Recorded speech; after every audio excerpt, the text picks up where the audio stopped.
السلام علیکم ورحمۃ اللہ وبرکاتہ۔ پیغام رمضان ڈیلی سیریز درس مسائل نمبر 4۔ جنابت کی حالت میں روزہ رکھنا کیسا ہے؟ ایک شخص سحری کے وقت میں ناپاک ہے اور اس کو غسل کر لینا چاہیے، لیکن اس مرد کو سحری کے وقت غسل کرنے کا موقع نہیں ملا، تو کیا وہ اس ناپاکی کی حالت میں روزہ رکھنے کی نیت سے سحری کھا سکتا ہے؟ اور اگر وہ سحری کھا کر اور فجر کا وقت شروع ہو جانے کے بعد غسل کرے تو کیا اس کا روزہ درست ہو جائے گا؟ جی ہاں، کوشش تو یہ ہونی چاہیے کہ جس وقت میں جنابت اور ناپاکی لاحق ہو اور جیسے ہی غسل واجب ہو فوراً پاک ہو جائیں اور غسل کر لیں۔ لیکن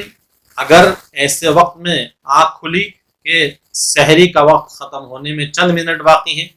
اگر غسل کرتا ہے تو سحری کا وقت ختم ہو جائے گا اور سحری نہیں کھا سکے گا، تو ایسے شخص کو چاہیے کہ پہلے سحری کھا لے اور پھر جیسے ہی اس کو وقت ملے سحری سے فراغت کے فوراً بعد وہ غسل کر لے۔ لیکن اگر سحری کھاتے کھاتے صبح ہو گئی اور روزہ شروع ہو گیا تو اس ناپاک آدمی کا روزہ بھی شروع ہو جائے گا۔ روزے کے سلسلے میں جنابت اگر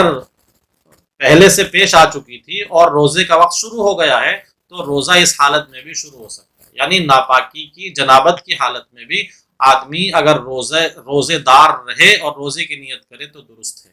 لیکن ایسے بندے کو جلد از جلد پاک ہونے کی کوشش کرنی چاہیے۔ اسی طرح خواتین کے لیے ایک اور اہم مسئلہ ہے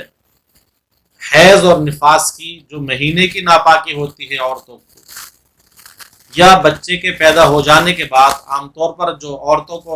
ناپاکی کا خون آتا ہے، ان دونوں صورتوں میں عورت کے لیے روزہ رکھنا جائز نہیں ہے۔ حیض اور نفاس کی حالت میں روزہ رکھنا جائز نہیں ہے، لیکن بعد میں ایسی عورت کو ان روزوں کی قضا کرنی ضروری ہوتی ہے،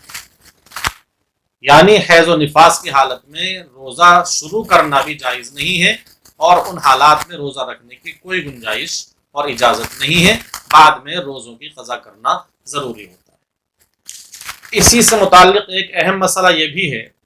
کہ ایک عورت صبح صادق کے بعد حیض سے فارغ ہو گئی تو وہ روزہ رکھے گی یا نہیں؟ چونکہ صبح صادق ہو جانے کا مطلب ہے کہ سحری کا وقت ختم ہو گیا اور اب وہ دن میں غسل کرے گی، لیکن جہاں سے روزہ شروع ہوتا ہے اس وقت میں وہ ناپاک تھی، کیونکہ صبح صادق کے بعد پاک ہوئی ہے،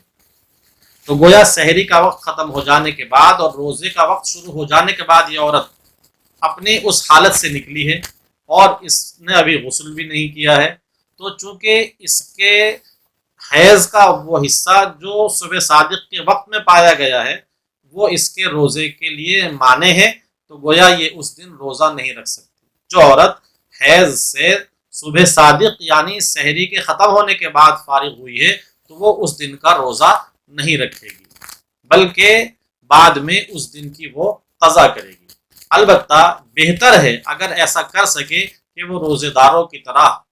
کھانے پینے سے احتراز کرے، یہ اس کے لیے باعث اجر ہے۔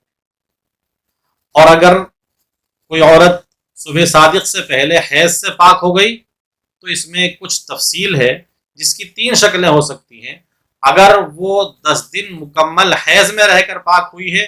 تو اب خواہ صبح صادق سے پہلے اسے غسل کا موقع ملا اور وقت ملا ہو یا نہ ملا ہو، بہرحال وہ اگلے دن روزہ رکھے گی۔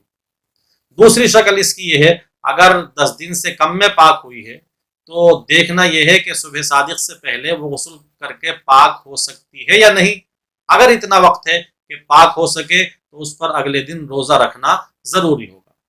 اور اگر اتنا وقت نہیں ہے کہ غسل کر سکے، گویا عین صبح صادق کے وقت میں پاک ہوئی ہے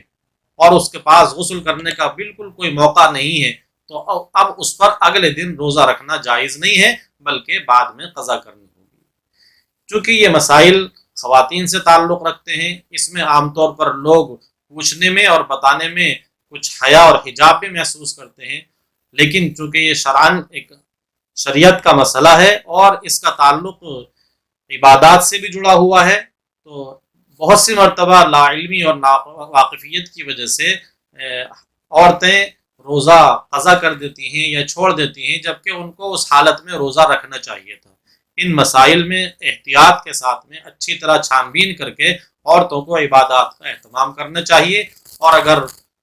تعلیم یافتہ اور پڑھی لکھی خواتین ہوں تو حضرت تھانوی علیہ الرحمہ کی بہشتی زیور کا اس سلسلے میں خصوصی طور پر ان کو مطالعہ کرنا چاہیے۔ السلام علیکم ورحمۃ اللہ وبرکاتہ۔ Please like, share and subscribe to Mufti Saqavat Hussain official YouTube channel.